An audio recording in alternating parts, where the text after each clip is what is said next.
Friends, आप सब कैसे हैं। आज हम करेंगे आपको पॉलिनोमियल्स क्लास 10 मैथ्स का। ठीक है, आज मैं आपको बताने वाला हूं पॉलिनोमियल्स के बारे में। ठीक है, इसमें हम पढ़ेंगे linear equation, quadratic equation, cubic equation. आपको जैसे पता ही है कि आपने 9th क्लास में भी पॉलिनोमियल पढ़ा था, वहां पे एक्स वेरिएबल, वन वेरिएबल आपने पढ़ा और उसकी डिग्रीज को भी आपने पढ़ा था। अब हम यहाँ पर भी इसी टाइप से यहाँ पर पढ़ेंगे। पहले हम कुछ इंट्रोडक्शन देते हैं, उसके बाद आगे बढ़ते हैं। आप जानते हो कि पॉलिनोमियल जो है 3 टाइप का होता है। ठीक है, नहीं बहुत सारे टाइप के होते हैं, बट जो बेसिक होता है 3 टाइप का होता है। जैसे ए एक्स प्लस बी, ठीक है, आपको पता है ये क्या है, लीनियर इक्वेशन। क्या है ये, लीनियर इक्वेशन। अब क्यों लीनियर इक्वेशन है, क्योंकि x की पावर 1 है। ठीक है, degree of x is 1, degree of x is 1। आपको पता है कि x की डिग्री क्या है, 1 है, तो it is called a linear equation, right.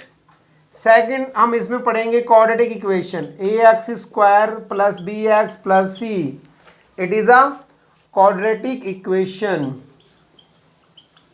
Right. या quadratic polynomials, degree of x कितना है इसमें, 2।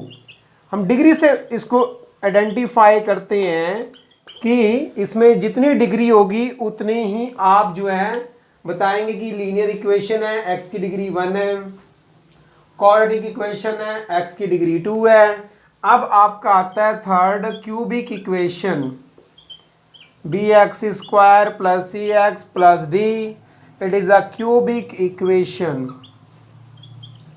राइट। या cubic polynomials. Degree of x कितना है इसमें, आपको पता ही है, डिग्री ऑफ x इज 3। बाकी और भी पॉलिनोमियल्स होते हैं, डिग्री 4 होती है, 5 होती है, 6 होती है, 7 होती है, राइट। तो हम यहाँ पर अब पढ़ने वाले हैं कि लीनियर इक्वेशन और क्वाड्रेटिक। मेन क्या है आपका पॉलिनोमियल्स में, क्वाड्रेटिक इक्वेशन ज़्यादा वो यहाँ पर हम पढ़ेंगे, बट इन तीनों को मैं सिर्फ आपको समझाने के लिए मैंने ये बताया है कि it is a linear equation because degree of x is 1, then it is a quadratic equation, degree of x is 2, and cubic equation, degree of x is 3। तो मेरा कहने का मीन्स है आप आइडेंटिफाई कर सकते हो इन इक्वेशंस को। ठीक है, अब हम आगे आते हैं। अब क्या होता है कि अगर मैं फर्स्ट की बात करूं, ए एक्स प्लस बी की, इसमें x वेरिएबल है और a और b क्या है, a एंड b है ना, रियल नंबर्स, रियल नंबर्स हैं। रियल नंबर का मतलब आपको पता ही है कि रियल नंबर्स रूट में भी हो सकते हैं, मतलब the sum of rational and irrational number is called a real number, right. तो मेरा कहने का मतलब है a और b क्या हो सकते हैं, यहाँ पे रियल नंबर है। आपको पता है a does not equal to 0, अगर a 0 हो जाएगा तो यहाँ पर x की पावर ही नहीं होगी, तो लीनियर इक्वेशन नहीं होगा, तो a कभी भी 0 नहीं होता। ठीक है, अब हम इसमें ग्राफ की बात जरूर करेंगे। ठीक है, ग्राफ की बात ये करेंगे कि ये किस टाइप का ग्राफ होता है। इसका स्ट्रेट ग्राफ होगा, इस टाइप का ग्राफ होगा, मतलब ये एक्स एक्सिस पर एक पॉइंट पर इंटरसेक्ट करेगा ग्राफ। ठीक है, जो लीनियर इक्वेशन का ग्राफ होता है वो स्ट्रेट होता है, आपको पता है, और ये एक्स एक्सिस पर जो है एक पॉइंट पर इंटरसेक्ट करेगा। ठीक है, तो इसका मतलब जो नंबर ऑफ जीरोज हैं कहाँ पे, इसके नंबर ऑफ जीरो कितने हैं, ओनली 1 है। अब हम बात करते हैं क्वाड्रेटिक इक्वेशन की। सेकंड क्या है, quadratic equation, a x square plus b x plus c. इसमें जो ग्राफ बनता है आपका इस टाइप का भी होता है, पैराबोला टाइप का होगा। इसके ऊपर पावर 2 है तो ये एक्स एक्सिस पे 2 पॉइंट पर इंटरसेक्ट करेगी। ठीक है, ये ऐसा ग्राफ हो सकता है। ठीक है, ऐसा ग्राफ भी इसका हो सकता है कि इस टाइप से यहाँ पर ये 2 पॉइंट पर इंटरसेक्ट करें। ठीक है, अगर इस टाइप से ये एक्स एक्सिस पर, आपको पता ही है जैसा आप जानते हो कि it is a Y axis, it is X axis, right. और क्वाड्रेटिक इक्वेशन का मतलब ये होता है कि ये 2 पॉइंट पर इंटरसेक्ट करेगी एक्स एक्सिस के, तो इसको नंबर ऑफ जीरोस कितने हो गए, इसके 2 हो गए। और यहाँ पर इस टाइप का ग्राफ हो सकता है, और इसका ग्राफ जो है इस टाइप का भी हो सकता है। यहाँ पर देखिए आपको कहीं एक्स एक्सिस पे तो कट नहीं कर रही, तो नंबर ऑफ जीरोस क्या होंगे, जीरो ही होंगे, क्योंकि ये कहीं पर भी कट नहीं कर रहा। और ये इस टाइप का भी इसका ग्राफ हो सकता है और नीचे को भी इसका ग्राफ बन सकता है। तो ये डिपेंड करता है कि नंबर ऑफ जीरोस अगर आपने फाइंड करने हो तो आपको पता चल जाएगा इन ग्राफों को देखकर कि नंबर ऑफ जीरोस कितने होंगे। जितनी बार जो ग्राफ एक्स एक्सिस पे कट करेगा उतने ही नंबर ऑफ जीरोस होंगे, राइट। यहां पर एक 1 पॉइंट पर कट कर रहा है एक्स एक्सिस पे, नंबर ऑफ जीरो 1, दो जगह कट कर रहा है, नंबर ऑफ जीरो आपके हो गए 2, यहां पर कर रहा है कट दो जगह, नंबर ऑफ जीरो 2, और यहां पर बिल्कुल एक्स एक्सिस को कट नहीं कर रहा। इसका मतलब ये हुआ कि नंबर ऑफ जीरोस क्या हो गए, जीरो हो गए, ठीक है। अब हम बात करते हैं क्यूबिक की। ये अच्छे समझ में आ गया होगा आपको। इसमें क्या होता है कि a does not equals to zero, ध्यान रखना, a comma b and c are real numbers, ये पता होना चाहिए आपको, राइट, रियल नंबर्स है, ठीक है। इसमें a कभी जीरो नहीं होगा और आपको पता है x वेरिएबल ही होता है ना। तो मैं इसको इरेज कर देता हूं और मुझे उम्मीद है कि आपको समझ में आ गया होगा। आगे चलते हैं क्यूबिक में। अब लास्ट क्या बचा, क्यूबिक। क्यूबिक में क्या होगा कि क्यूबिक अगर मैं इक्वेशन की बात करूं तो a x cube plus b x square plus c x plus d. इसमें क्या होगा कि a does not equal to zero, पता ही है, अगर ये जीरो हो गया तो ये जीरो हो जाएगी, तो क्यूबिक क्या क्वाड्रेटिक इक्वेशन हो जाएगी, है ना।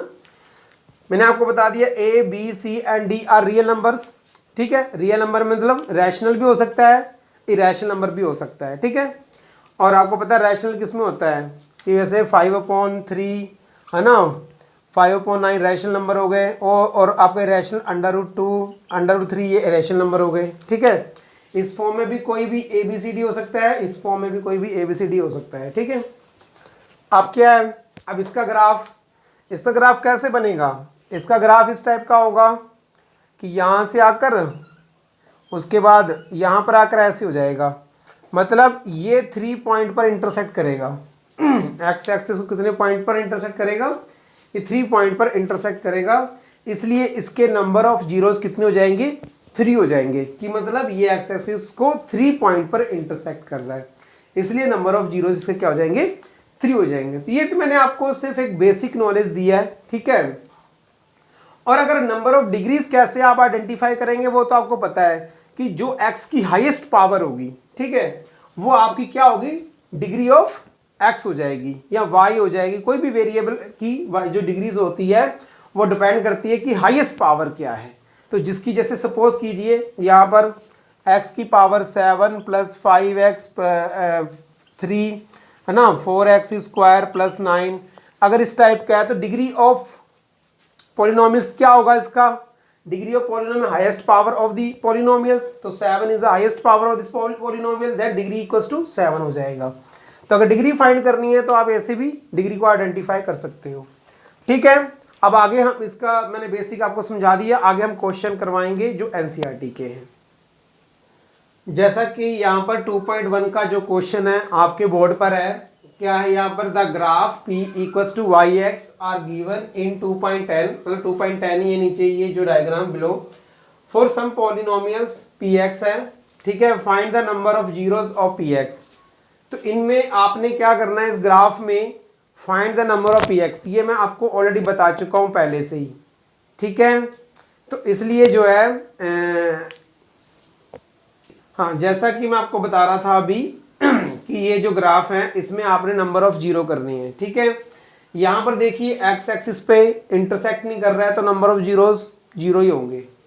यहाँ पर 1 प्लेस पर एक्स एक्सिस को मतलब इंटरसेक्ट कर रहा है तो नंबर ऑफ जीरोस क्या होंगे, 1 होंगे। सिमिलरली आपको मैंने पहले ही बता दिया है, तो यहाँ पर आप ये लिख सकते हो, सिंस द ग्राफ intersect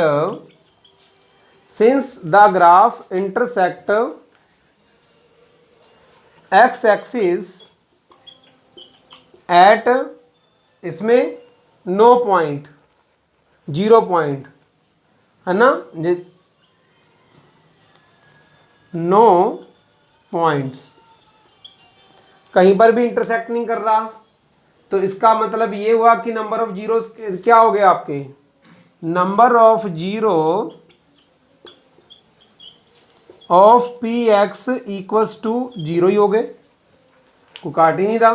तो सिमिलरली आप यही लिख सकते हो कि since the graph intersect x axis eight one point, तो अगर वन पॉइंट पे इंटरसेक्ट कर रहा है तो नंबर ऑफ जीरोज वन हो गए, यहाँ पर 1 2 3 पे कर रहा है, नंबर ऑफ पॉइंट 3 हो गए। ठीक है, तो यहाँ पर मैं लिख देता हूँ इसका नंबर ऑफ जीरोज 1, इसका number of zeros equals to 1, number of zeros equals to 1 2 3, एक यहाँ पर इंटरसेक्ट कर रहा है, एक यहाँ पर, एक यहाँ पर, तो 3 हो गया। उसके बाद नंबर ऑफ जीरोज इसके क्या होंगे, 2 होंगे, इसके क्या होंगे 1 2 3 4, तो यहाँ पर 4 हो जाएंगे, और यहाँ पर 1 और ये 1 होगा, ध्यान रखना इसको 1 काउंट किया जाएगा, बहुत सारे बच्चे 2 काउंट कर लेते हैं, ठीक है, तो गलत हो जाएगा। 1 2 3, तो नंबर ऑफ जीरोज जो पी एक्स के हैं वो 3 हो जाएंगे।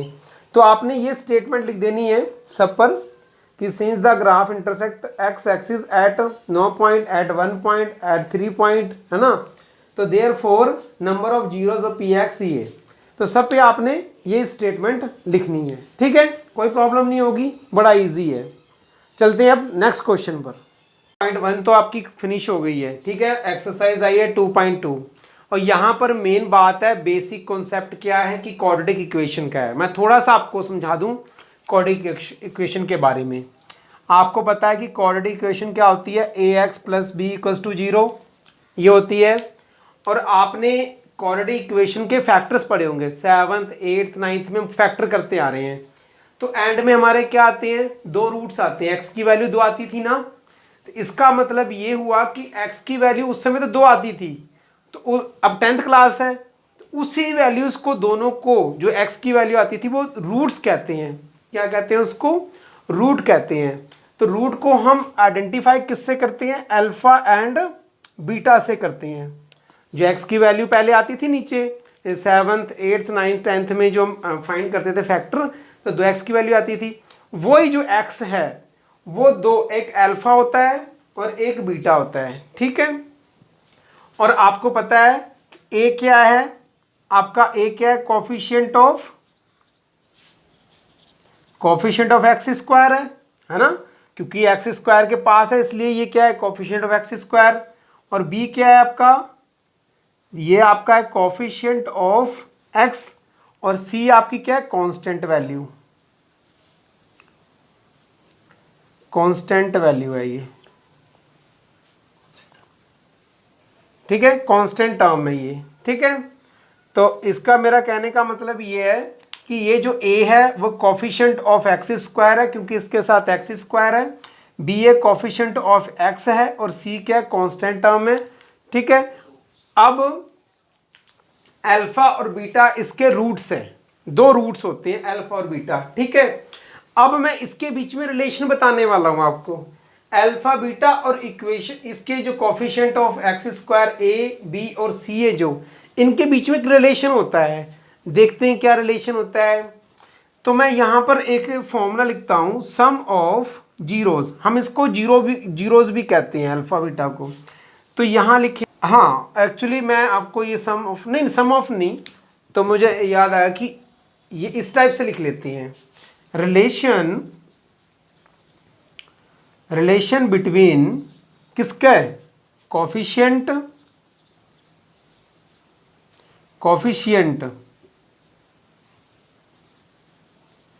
एंड रूट्स, इसके बीच में रिलेशन बताते हैं, है ना, relation between coefficient and roots. क्या इसके बीच में रिलेशन है, रिलेशन ये है कि सम ऑफ जीरोज, इसको जीरोज भी बोलते हैं, तो sum of zeros equals to क्या होता है आपका, सम ऑफ जीरोज होता है आपका -b/a, ठीक है, sum of zeros -b/a। Sum of zeros मतलब होता है alpha plus beta equals to -b/a। अब आपको पता है कि b क्या है, b आपका क्या है, कोफिशिएंट ऑफ x, तो यहाँ पर लिखेंगे आप कोफिशिएंट ऑफ एक्स, और आपको पता है कि ए क्या होता है, कोफिशिएंट ऑफ एक्स स्क्वायर, तो यहाँ पर आएगा कोफिशिएंट ऑफ एक्स स्क्वायर। तो ये तो आपके जो रूट्स जो हैं उसके और कोफिशिएंट के बीच में रिलेशन है, ठीक है। ये सम ऑफ जीरोज है। अब इसका एक और फॉर्मूला होता है प्रोडक्ट ऑफ जीरोज, ठीक है, तो उसको लिखेंगे प्रोडक्ट ऑफ जीरोज। अब ये क्या होता है, सी अपॉन ए होता है इसका फॉर्मूला, ठीक है। तो प्रोडक्ट क्या होगा, alpha into beta, alpha into beta, और सी क्या होता है आपको पता है, कांस्टेंट टर्म, तो constant term upon coefficient of x square. तो मेरा कहने का मीन्स ये है कि रूट्स और जो कोफिशिएंट के बीच में जो रिलेशन होता है वो ये रिलेशन है कि sum of zeros equals to minus b upon a. तो बी का माइनस तो वैसे ही रहेगा फॉर्मूले में ये, तो बी आपको पता है कोफिशिएंट ऑफ एक्स है, तो कोफिशिएंट ऑफ एक्स आ गया। ए आपको पता है कोफिशिएंट ऑफ एक्स स्क्वायर है, तो यहाँ पर कोफिशिएंट ऑफ एक्स स्क्वायर आ गया। और आपको अच्छे से पता है कि जो जीरोज हैं ये रूट्स हैं, ठीक है, sum of roots sum of zeros एक ही बात है। तो alpha plus beta equals to minus b upon a या इक्वल्स टू ये लिखेंगे आप। अब product of zeros, product of roots है ना, क्या होगा, अल्फा इंटू बीटा होगा प्रोडक्ट। तो अब सी अपॉन ए होता है, सी क्या है, कांस्टेंट टर्म है, और आपका जो ए क्या है, कोफिशिएंट ऑफ एक्स स्क्वायर है। तो मुझे उम्मीद है कि आपको ये बेसिक अच्छे से समझ में आ गया होगा। अब इसको क्या करते हैं, आगे हम क्वेश्चन करते हैं इससे रिलेटेड। फर्स्ट 2.2 एक्सरसाइज के पहले मैंने आपको बेसिक समझाया था, अच्छे से समझ में आया होगा। अब हम क्वेश्चन की तरफ आते हैं। Find the zeros of the following quadratic polynomials and verify the relationship between the zeros and the coefficient. ठीक है, सबसे पहले हम फाइंड करेंगे इसके जीरोज। मैंने आपको बताया था कि 7th 8th 9th 10th से करते हुए आ रहे हैं, इसके फैक्टर करेंगे। ठीक है, तो आपको पता ही है कि मिडिल टर्म स्प्लिटिंग करते हैं, एक्स स्क्वायर माइनस 8 के फैक्टर करके माइनस में 2 लाना है, तो क्या होगा 4x minus 2x minus 8, right. तो वो तो पता ही है आपको, पहले से ही आपको पता होगा। अब इसकी ब्रैकेट ओपन करेंगे, x square minus 4x bracket open करेंगे प्लस 2x माइनस 8 आ गया, इक्वल्स टू 0 कर देते हैं।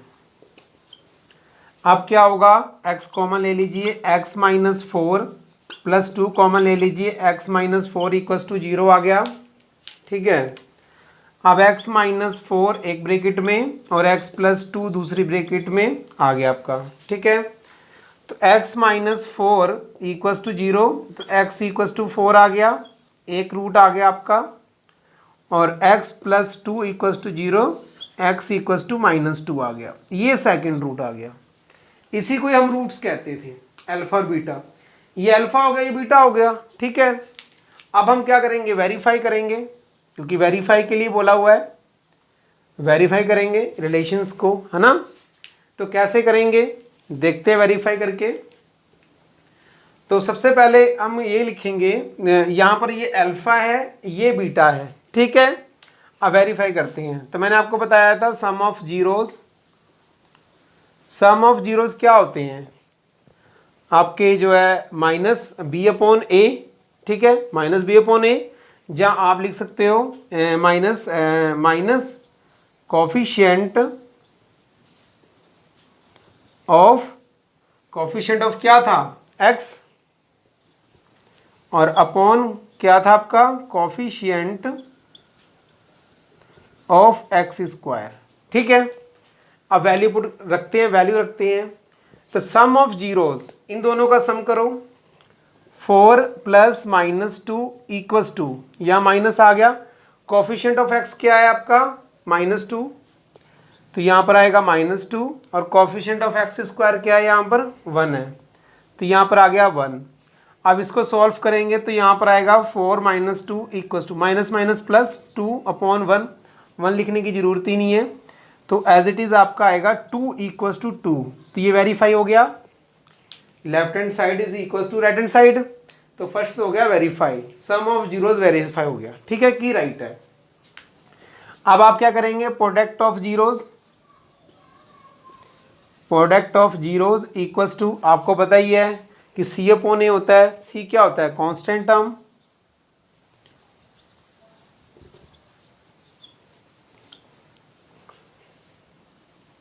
कांस्टेंट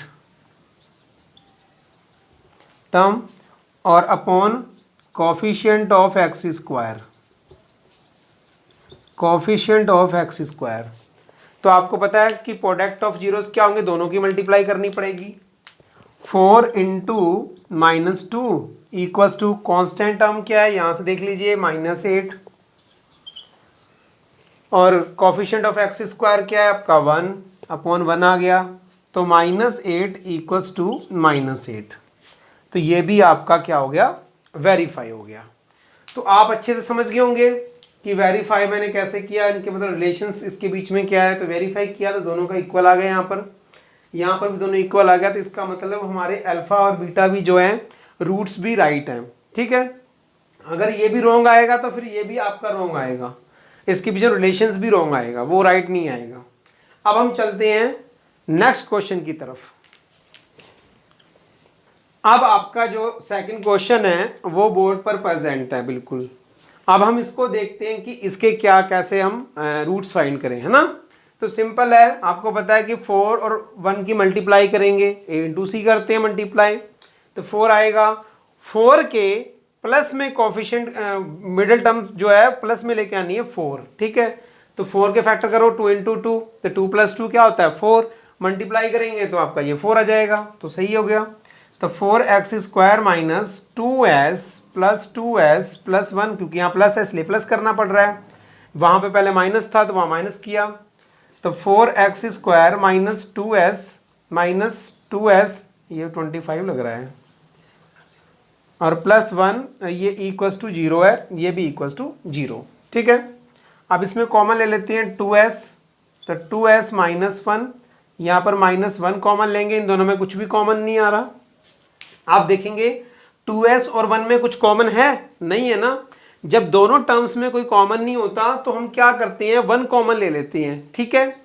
और आपने बाहर माइनस भी कॉमन लिया है, जब हम बाहर माइनस का कॉमन लेते हैं तो अंदर वाला साइन चेंज हो जाता है, ये ध्यान रखना। बहुत सारे बच्चे गलती करते हैं, इसमें सिली मिस्टेक्स करते रहते हैं, ठीक है। सिली मिस्टेक को दूर करनी है, ठीक है। अब आएगा यहाँ पर 2s माइनस 1 इक्वल्स टू 0। अब आपको पता है 2s माइनस 1 आपका दोनों ब्रैकेट में कॉमन आपका जो है कॉमन आ जाएगा, और सेकंड ब्रैकेट में भी आपका ये बचेगा 2s माइनस 1। अब इसके रूट्स फाइंड कर लो, ठीक है। इसके रूट्स फाइंड करते हैं। 2s माइनस 1 इक्वल्स टू 0, ये नीचे चला गया तो ये 0 हो गया, 2s माइनस 1 इक्वल्स 0 आ गया, तो 2s इक्वल्स टू 1 और s इक्वल्स टू 1/2।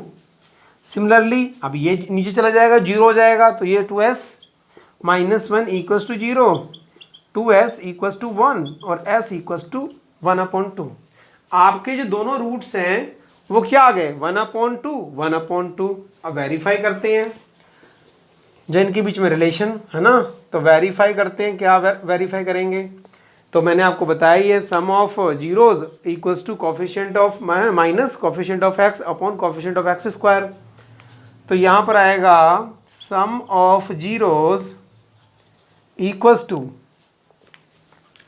सही है, इक्वल्स टू क्या आएगा आपका minus b upon a minus coefficient of x upon coefficient of x square, यही तो आएगा। अब हम वैल्यू रख के देख लेते दोनों तरफ, अगर इक्वल वैल्यू आती है तो ये राइट है। तो सम ऑफ जीरोस क्या होगा, यहाँ पे आएगा 1/2 plus 1/2 equals to minus coefficient of X क्या है, एक्स नहीं, यहाँ पर एस आएगा अब, क्योंकि यहाँ पर एस वेरिएबल है, ठीक है। यहाँ पर एस वेरिएबल है तो ऐसा आएगा, तो यहाँ पर आएगा -4 अपॉन आपका आएगा -4 और अपॉन में आएगा 4, सही है। इसको लेफ्ट साइड सॉल्व करते हैं, 2 आ गया, 1 + 1 ये आपका आ जाएगा 4/4। तो तो ये आएगा 2/2 इक्वस टू 4/4, कट कर दो ऊपर नीचे, 1 1 कट कर दो 1 1, तो ये आ गया 1 इक्वस टू 1 आ गया। तो मतलब left hand side is equals to right hand side. तो ये सिंपल आ गया, यहाँ स्पेस ही नहीं बचा तो मैं थोड़ा सा इसको इधर कर देता हूँ, इसको भी, हाँ ठीक है, मैं थोड़ा इसको छोटा छोटा लिख लेता हूँ जिससे कि आपको समझ में आ जाए। 1 + 1 इक्वस टू 4/4, इसको आगे कर देते हैं, है ना। 2/2 इक्वस टू 4/4, ये भी कट हो गया, ये भी कट हो गया, तो 1 इक्वस टू 1 आ गया, है ना। तो ये तो वेरीफाई हो गया। अब product of zeros, product of zeros equals to क्या आता है, constant terms, constant term upon coefficient of S square. तो आपको पता है प्रोडक्ट ऑफ जीरोस क्या होगा, दोनों को प्रोडक्ट कर लो, 1/2 इक्वस टू, ये क्या कांस्टेंट टर्म क्या है, 1 है ना, तो अपॉन में क्या है 4 है, तो ये भी आएगा 1/4 इक्वस टू 1/4, तो ये भी वेरीफाई आपका हो गया। तो इसका मतलब आपका ये जो रूट्स है दोनों वो सही है, ठीक है। तो यहाँ पर भी हमने वेरीफाई करके आपको दिखा दिया। अब हम चलते हैं थर्ड क्वेश्चन की तरफ। अब ये आपका है थर्ड क्वेश्चन। कौन सा क्वेश्चन है ये, थर्ड पार्ट है क्वेश्चन फर्स्ट का। तो 6x² - 3 - 7x, जबकि ये सही नहीं है, इसको क्या करेंगे, पहले हम पैटर्न में लिख लेंगे, पहले x² है फिर x आएगा, फिर according to power degree of x, इसकी अकॉर्डिंग तो करेंगे इसको। तो इसको कर देते हैं 6x² - 7x - 3 = 0। अब 6 3 = 18, 18 के फैक्टर करके माइनस में 7 लाना है, 18 के फैक्टर करने हैं तो फैक्टर कर लो। 18 के फैक्टर क्या होंगे, 2 9 = 18, 3 3 = 9, 3 1 = 3। अब आपने 7 लाना है, तो 3 3 = 9, तो -2, 9 - 2 7, क्योंकि यहाँ पर माइनस साइन है इसलिए माइनस करते हैं, तो माइनस में ये डिजिट लेके आएंगे, तो 9 - 2 आ जाएगा। 6x² - 9x - 2x ब्रैकेट में 3 = 0। ब्रैकेट ओपन कर लेते हैं, साइन चेंज हो जाएंगे, ये वाला साइन चेंज हो जाएगा क्योंकि बाहर माइनस का साइन है इसलिए साइन चेंज हो जाएगा। -3 = 0। इन दोनों में कॉमन क्या आ रहा है, 3x कॉमन आ रहा है, देख लीजिए। 3 2 = 6, x और x -3 प्लस इन दोनों में कुछ भी कॉमन नहीं आ रहा। जब तो कुछ भी कॉमन नहीं आता तो क्या कॉमन आता है, मैंने पहले ही बताया हुआ है आपको, 1 कॉमन आएगा, और प्लस का है 1 कॉमन आ रहा है तो यहाँ पर साइन चेंज नहीं होगा। माइनस का होता तो डेफिनेटली साइन चेंज होता। दोनों जो है इस बॉक्स में दोनों क्या है, सेम डिजिट है, इसको भी कॉमन ले लीजिए, तो आपका रहेगा 3x + 1 रहेगा। आप रूट फाइंड कर लीजिए, अगर इसके रूट फाइंड करने हैं तो नीचे जाके 0 हो जाएगा, तो इसके रूट फाइंड कर लेते हैं। तो 2x = 3, x = 3/2।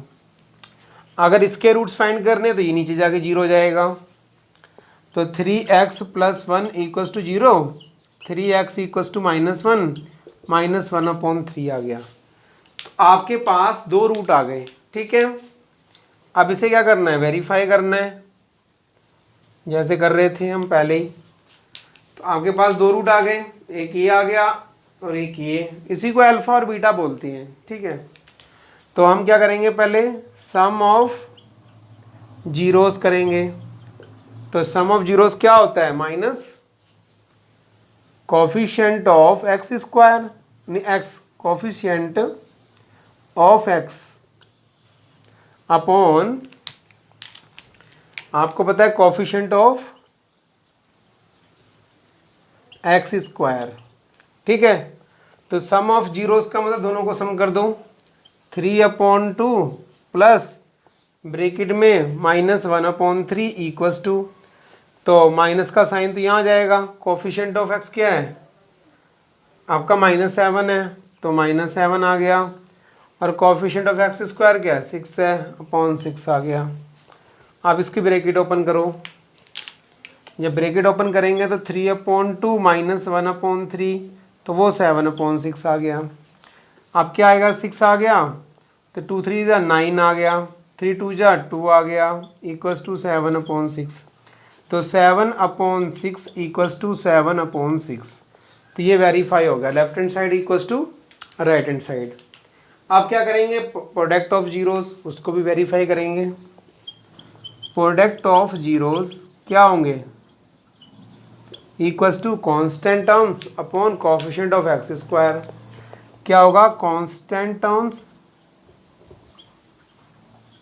Upon coefficient of x square. तो आपको पता है वैल्यू पुट कर दीजिए, प्रोडक्ट ऑफ जीरोज ये दोनों जीरोज हैं तो 3/2 into minus 1/3 equals to constant term क्या है आपकी -3 तो -3 आ जाएगा। तो ऊपर नीचे आ जाएगा 6 क्योंकि कोफिशिएंट ऑफ एक्स स्क्वायर क्या है 6 है। अब 3 से 3 कट हो गया -1/2 तो 3 1 जा 3 3 2 जा 6 -1/2 तो ये भी क्या हो गया आपका वेरीफाई हो गया। इसमें तो कोई प्रॉब्लम ही नहीं है, बड़ा इजी कॉन्सेप्ट है। अब हम आगे चलते हैं फोर्थ क्वेश्चन की तरफ, आते हैं फोर्थ क्वेश्चन की तरफ। ठीक है इसे करते हैं कैसे होगा ये, बड़ा अजीब सा है, कांस्टेंट वैल्यू नहीं है, बड़ा अजीब सा क्वेश्चन है ये, है ना। आप भी सोच रहे होंगे कि क्या कैसा क्वेश्चन है ये। अच्छा क्वेश्चन है, बड़ा इजी क्वेश्चन है ये। अब हम क्या करेंगे इक्वल्स टू में जीरो कर लेंगे। 4u² + 8u equals to 0। 4u common ले लो तो 0 + 8 इक्वल्स टू 0। क्या प्रॉब्लम है कोई? नहीं 4 2 जा 2 आएगा यहाँ पर। ठीक है यहाँ पर ही आ गए, आपके रूट्स मिल गए, है ना, यहीं पे फैक्टर हो गए। सबसे पहले क्या होगा ये इसके नीचे जाएगा तो ये 0 हो जाएगा। तो आपका पहले ये निकाल लेते हैं, u + 2 equals to 0, u equals to -2। अब इधर निकाल लेते हैं तो 4u equals to 0, u equals to 0/4, u equals to 0। अब हम इसको वेरीफाई कर लेते हैं, ये तो बड़ा इजी था, वेरीफाई कर लेते हैं, बड़ा डिफिकल्ट लग रहा था लेकिन है इजी है। तो वही सम ऑफ जीरोज है ना, सम ऑफ जीरोज क्या होता है -b/a means minus coefficient of x या coefficient of u, coefficient of u upon plus coefficient of u²। यही तो है हम जो पढ़ते आ रहे हैं। अब कोफिशिएंट ऑफ u क्या है आपको पता है 8 है और कोफिशिएंट ऑफ u² क्या है 4 है। ठीक है तो सम ऑफ जीरोस पहले इनको सम कर लेते हैं। -2 + 0 इक्वल्स टू माइनस आपका आएगा 8/4। ठीक है तो ये तो -2 ही आ गया, ये कट करेंगे 2 आएगा, ये भी -2 आ गया, तो ये सिंपली हो गया। ठीक है अब हम करते हैं प्रोडक्ट ऑफ जीरोज। ये मैं बार बार फार्मूला इसलिए लिखवा रहा हूँ कि आपको अच्छे से याद हो जाए, इसमें एक भी क्वेश्चन आए तो आपको गलत नहीं होना चाहिए। ठीक है इसलिए मैं बार बार आपको फॉर्मूला लिखवा रहा हूँ। Product of zeros equals to minus constant term, minus नहीं आएगा, constant term upon coefficient of x²। सही है। अब प्रोडक्ट ऑफ जीरोस क्या है, इनको प्रोडक्ट कर लो। -2 × 0 इक्वल्स टू कांस्टेंट टर्म क्या है यहाँ पर है ही नहीं है तो इसका मतलब 0 होगी कांस्टेंट टर्म। जब कोई टर्म ही नहीं है तो इसका मतलब क्या है, टर्म तो है लेकिन वहाँ पे 0 है, तो कांस्टेंट टर्म 0 अपॉन x² क्या आपका 4। इसको करोगे तो 0 आएगा, इसको भी करोगे 0 आएगा, तो left hand side is equals to right hand side आ गया। तो ये भी आपका क्वेश्चन कंप्लीट हो गया। अब हम चलते हैं, अब आते हैं क्वेश्चन 5th की तरफ, है ना। इसकी पार्ट क्वेश्चन फर्स्ट ही है बट 5th पार्ट है। तो t² - 15 इसका तो है ही नहीं है, t ही नहीं है इसके बीच में, है ना, b है ही नहीं है, तो इसका मतलब ये हुआ कि b जो है वो 0 होगा तो सही, D equals to 0 into B minus 15, इस टाइप की टर्म्स होगी। ठीक है, तो लेकिन ये होगा तो सही बी, बट वो बी क्या है, 0 है आपका। तो क्या करेंगे हम, टी स्क्वायर आपका क्या आएगा, माइनस 15 इक्वस टू 0। तो टी स्क्वायर क्या आ गया आपका 15, तो टी आपका क्या आ गया, अंडर रूट 15 आ गया। ठीक है, तो टी आपका क्या आ गया, अंडर रूट 15। तो मेरा कहने का मीन्स ये है कि टी की दो वैल्यू आ गई, टी की दो वैल्यू आ जाएगी, इसमें प्लस माइनस अंडर रूट 15 आ जाएगी। तो इसका मतलब एक तो टी इक्वस टू क्या होगा, अंडर रूट 15, और एक और टी क्या होगा, minus under root 15।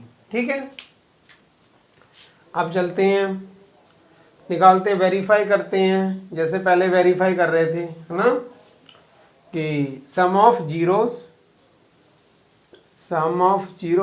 Equals to minus coefficient of t square, है ना। तो नीचे आएगा टी, तो कोफिशिएंट ऑफ टी स्क्वायर। अब सम ऑफ जीरोस क्या है, दोनों को सम कर दो, under root 15 plus minus under root 15 equals to, ये तो 0 ही है, कोई है ही नहीं है, और ये कितना है, 1 है। तो ये भी क्या हो जाएगा, under root 15 minus under root 15, ये भी कट के 0 हो गया, ये भी 0 आ गया, और ये भी 0 आ गया, 0 इक्वल्स टू 0 आ गया। तो एक तो ये रिलेशन हो गया। अब आता है प्रोडक्ट ऑफ जीरोस, इसको भी देख लेते हैं। प्रोडक्ट ऑफ जीरोस क्या होगा, constant term upon coefficient of x square, ये होगा कोफिशिएंट ऑफ एक्स स्क्वायर। तो प्रोडक्ट ऑफ जीरोस क्या होगा, दोनों को प्रोडक्ट कर दो, इक्वल्स टू कांस्टेंट टर्म कितनी है, 15 माइनस 15 है ना, और कोफिशिएंट ऑफ एक्स स्क्वायर क्या है, 1 है। इसकी मल्टीप्लाई करेंगे तो 15 ही आ जाएगा, तो माइनस 15 हो गया ये भी, और माइनस 15 हो गया ये भी। तो left hand side is equals to right hand side. तो ये भी आपका जो है आंसर आ गया है। ठीक है, इसमें मुझे लगता नहीं कोई प्रॉब्लम है, क्योंकि आपको पता होना चाहिए कि जब कोई भी हम यहाँ पर देखिए, आप ये सोच रहे हैं सर ये 2 डिजिट कैसे आ गई है, एक्चुअली ऐसे ही आती है। सपोज करो एक्स स्क्वायर इक्वल्स टू क्या आपका एक्स स्क्वायर। ठीक है, मैं आपको समझा रहा था कि ये कैसे इस टाइप से है, प्लस माइनस कैसे आया है। इसका एक और भी है, तो इसको ऐसे कर लीजिए, यहाँ पर अगर माइनस है तो माइनस, तो ए स्क्वायर माइनस, ये इस टाइप से कर सकते हो आप, ए स्क्वायर माइनस बी स्क्वायर के फॉर्मूले से भी आप कर सकते हो, है ना, इस टाइप से भी कर सकते हो। तो मतलब हम यहाँ पर ए स्क्वायर माइनस बी स्क्वायर का भी फॉर्मूला लगाएंगे तो वही डिजिट आएगी। तो मैं ये समझा रहा था आपको, तो इस टाइप से भी आप कर सकते हो। अब चलते हैं नेक्स्ट क्वेश्चन की तरफ। अब हम आते हैं लास्ट क्वेश्चन पर। लास्ट क्वेश्चन 6th है शायद ये, तो लास्ट क्वेश्चन पे आते हैं इसके। तो ये आखिरी क्वेश्चन भी होगा आज का। तो अब 4 और 3 के 4 3 ज़ा 12, ठीक है, 12 के फैक्टर करके यहाँ पर 1 होता है। ठीक है, 1 लेके आना है आपने। तो 4 माइनस 3, यहाँ तो सिंपल ही है, तो 4x minus 3x minus 4 equals to 0। 3x square minus 4x, bracket open कर रहे हैं तो ये प्लस का साइन हो जाएगा, माइनस 4 इक्वल्स टू 0। इसमें क्या कॉमन आ रहा है, x कॉमन आ रहा है, 3x माइनस 4 प्लस 1 कॉमन आ रहा है, 3x माइनस 4 इक्वल्स टू 0। इसमें तो कोई प्रॉब्लम नहीं हो रही है, इसलिए मैं स्पीड में जा रहा हूँ क्योंकि मुझे पता है अब आपको आ गया है। इन दोनों में कॉमन लेंगे तो 3x माइनस 4 और x प्लस 1 इक्वल्स टू 0। आप इसके रूट्स फाइंड कर लेते हैं। ये नीचे चला जाएगा, 0 हो जाएगा, ये नीचे गया 0 हो गया, तो आपका ये बच जाएगा 3x minus 4 equals to 0, 3x equals to 4, x equals to 4/3, right. अब ये इसके नीचे जाएगा तो 0 हो जाएगा, तो यहाँ x प्लस 1 रहेगा, x plus 1 equals to 0, x equals to -1। अब हम क्या करते हैं, इसको वेरीफाई करते हैं। क्या करेंगे, वेरीफाई करेंगे। वेरीफाई वही sum of zeros equals to minus, ठीक है, कोफिशिएंट ऑफ यहाँ पर एक्स ही है ना, हाँ, X upon coefficient of x square, coefficient of x square, sum of zeros equals to coefficient of X upon coefficient of x square.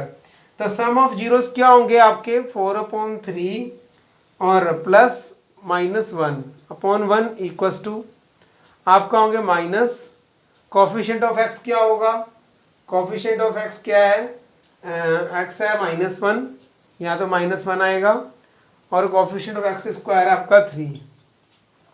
तो यहाँ पर आपने क्या करना है कि 3 एलसीएम ले लिया और आपका आएगा यहाँ पर 4 - 1 इक्वल्स टू 1/3। तो यहाँ पर भी क्या आएगा, नहीं, यहाँ पर 3 आएगा, 1 3 × 3 आ गया, तो 1/3 इक्वल्स टू 1/3, राइट। तो ये तो सम ऑफ जीरोज आ गया। अब क्या करना है आपने, प्रोडक्ट ऑफ जीरोज, राइट। तो प्रोडक्ट ऑफ जीरोज पता ही है आपको, कांस्टेंट टर्म अपॉन आपका आएगा कोफिशिएंट ऑफ एक्स स्क्वायर। तो प्रोडक्ट करेंगे तो क्या आएगा, 4/3 into -1 equals to constant term क्या आपकी -4 है और अपॉन 3 है ये, तो मल्टीप्लाई करेंगे तो ये भी -4/3 इक्वल्स टू -4/3 आएगा।